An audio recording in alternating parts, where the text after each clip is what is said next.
I think the president wants to try to salvage his relationship with the continent, which has not gone well for the last 5 years. I think we can be blunt about that. He's not paid the attention to Africa that I think it deserves at a time when Africa is more important than ever before to the United States.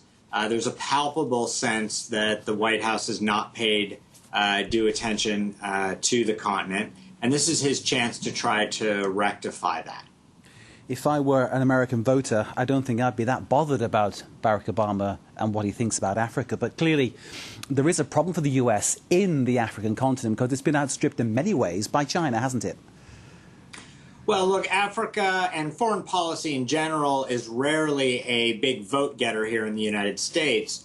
But there is a sense that the United States is falling behind globally, and that the most dynamic regions of the world in Asia and Africa are not getting the attention that those regions deserve from the government.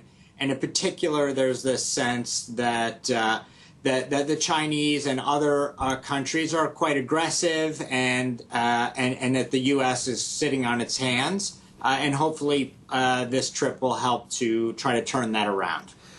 And of course, President Obama is going to Africa at a time when the world's eyes are on the continent for another reason, the illness, the health of Nelson Mandela, risking perhaps overshadowing Obama's visit. But he would be there at, well, sorry to put it this way, but the right time in a sense to pay his respects.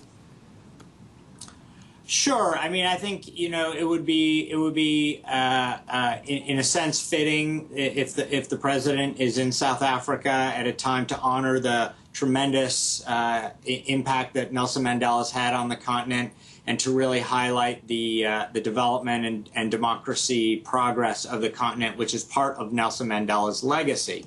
At the same time, I think the United States, and particularly President Obama, would like to have the primary theme of this trip be about economic opportunity, about business partnership, and this will obviously be, in some sense, a slight distraction from that.